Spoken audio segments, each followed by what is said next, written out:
In 1958, an American-born film star travelled here to Liverpool to star in a new touring theatre play. After a highly successful 2-week performance, it ultimately ended in tragedy. This is the true story of a forgotten British and Hollywood film star legend. This is the Bonar Colleano story.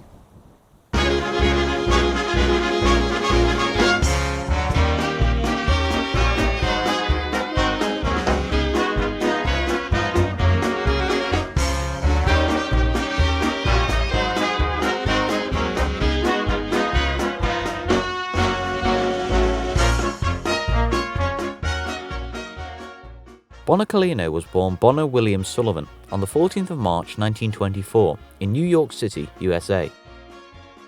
Bonar's family were members of the famous Australian Colleano's all-star circus.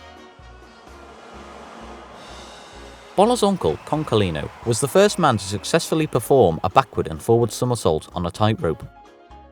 Soon, Bonar, named after his uncle, who was a tumbler with the circus, was also performing in the family business, along with his mother, Ruby, who was a contortionist. As a performer, Bonar took the family circus name Colleano as his surname, as it sounded more cosmopolitan and theatrical than Sullivan. In 1936, when Bonar was 12, his family were asked to perform at the prestigious London Palladium Theatre for an extended period. The family moved from the US and set up home in the UK. At 15, once his education was completed, Bonar began to take roles in variety shows and theatre plays. During World War II, Bonar travelled as a troupe entertainer. This was seen as a vital role to boost troop morale, and he was never actually drafted by the UK or US governments. At the end of the war in 1945, Bonar came to the attention of a film director, Anthony Asquith, who cast Bonar in his first film, The Way to the Stars, starring Michael Redgrave and John Mills. They had A-20s here, you know, Johnny, Boston's they call them. Bonar was cast in the role of Bombardier Joe Friselli. I'm not looking forward to bringing a fort into this field. I'm not looking forward to being in it when you do, brother. Well, we just better make darn sure we don't bring our bombs back. Heck, we won't ever bring our bombs back. Our bombs are going right where they're meant to, right on that little old target. Zonk, zonk, zonk, every time. The film was well received, and the following year, Bonar was cast in the classic film A Matter of Life and Death, with David Niven and Kim Hunter. Come on, fellas, break it up. Spread out here. Room and bath. Oh, do you have USO shows here? No, we don't. Okay, we'll stay. Officers' quarters, of course. We're all the same up here, Captain. The film was a hit on both sides of the Atlantic and opened the door for Bonar as an upcoming actor. Imagine my surprise to find 2 eyes with a look for me, just me. As well as his rapidly growing film portfolio, Bonar also maintained his theatre work. Bonar Colleano became a household name, and his reputation was boosted further in 1949 when he was cast in the stage adaptation of A Streetcar Named Desire with Hollywood legend Vivien Leigh. The play was directed by Laurence Olivier, and as the 1950s beckoned, Bonar Colleano's future was looking bright. Bonar Colleano was at his peak popularity.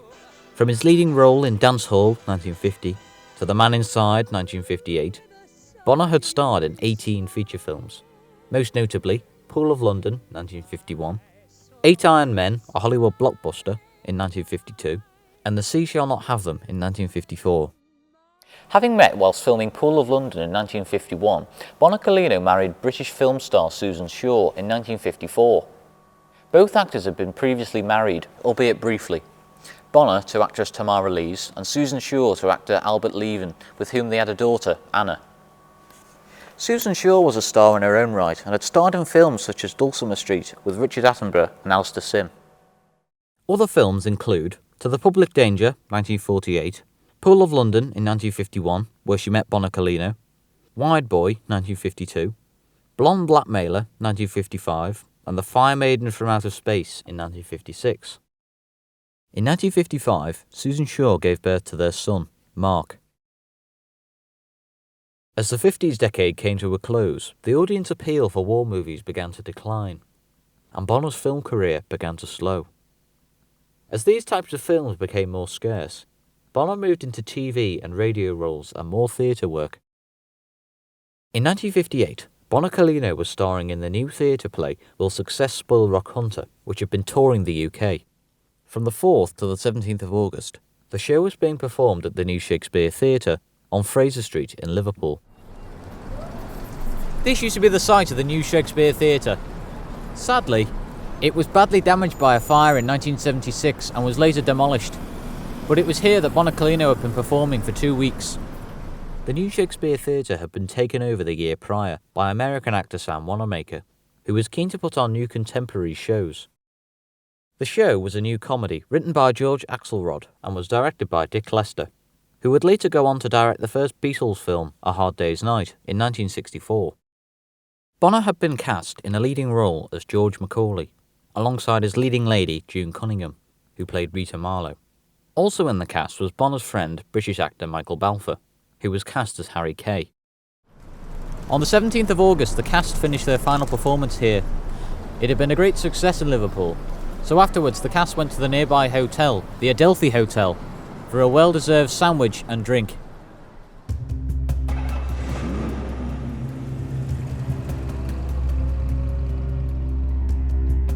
Bonar and his actor friend Michael Balfour left the hotel at 2:40 AM and got into Bonar's brand new Jaguar sports car. They set off for the Mersey Tunnel, heading for the seaside town of West Kirby on the opposite side of the River Mersey, about a 20 minutes drive away. This is where Bonar's wife and family were staying, at the Hoylake Hotel.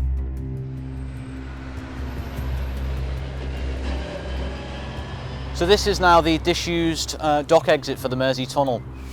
Bonar Colleano would have made his way through here and driven down Corporation Road over there, on his way to West Kirby. At approximately 3 AM, driving down the dimly lit Corporation Road, Bonar Colleano mistook Lansdowne Road for the main road. As he realised this mistake, he swerved his Jaguar sports car to correct his error. The front of his car impacted a fence and a raised bank of earth behind it.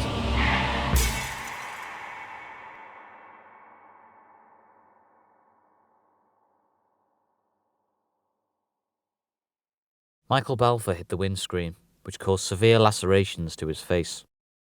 He was able to extract himself from the car, and Bonar appeared to be unconscious, trapped behind a steering wheel. Michael Balfour staggered down Corporation Road and attempted to flag down a passing car. Many didn't stop.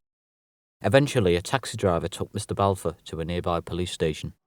The police returned to Bonar's car, but he was pronounced dead at the scene. I'm standing at the tip of what used to be a long triangular piece of land that stretched out behind me. This used to be a raised allotment during the Second World War. The ground was raised to about 600 to 900 millimetres above the level of the roads that ran either side of it. To my right, Lansdowne Road, this is all that remains, and to my left, Corporation Road, the dock road. In 1958, this piece of land was surrounded by a corrugated iron fence, which hid the raised earth behind it. It was a notoriously dangerous junction, with poor street lighting and no road markings, so often people mistook Lansdowne Road for Corporation Road.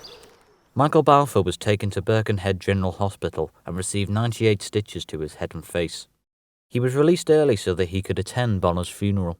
We found the inquest report for Bonar Colleano's car accident. Ah, right, okay. And it is a bit difficult to read, so here we have a transcript. And you can see that there were 9 jury members, and that... Yes, the inquest was held on... the 19th of August to the 3rd of September, so that was 2 days after the accident happened. Yes, which was on the 17th. On the 17th, Yes. Yeah, so we know that. Basically, the conclusion of the inquest was the fact that Bonar Colleano died of an internal hemorrhage by hitting a raised earth bank. Right. So where was Bonar Colleano buried? Bonar Colleano's body was taken back to London and he was buried in Chiswick New Cemetery.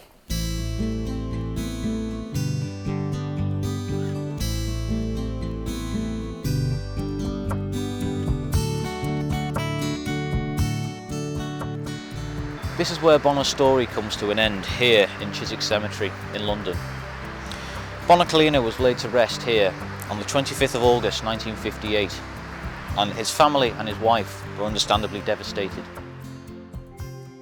Bonar was only 34 years old when he died. In his short life, he performed in over 28 feature films, as well as TV, radio shows and theatrical productions. To me, I believe Bonar Colleano was one of the great screen actors who was sadly taken before his time, but with an amazing film legacy that still lives on to this day.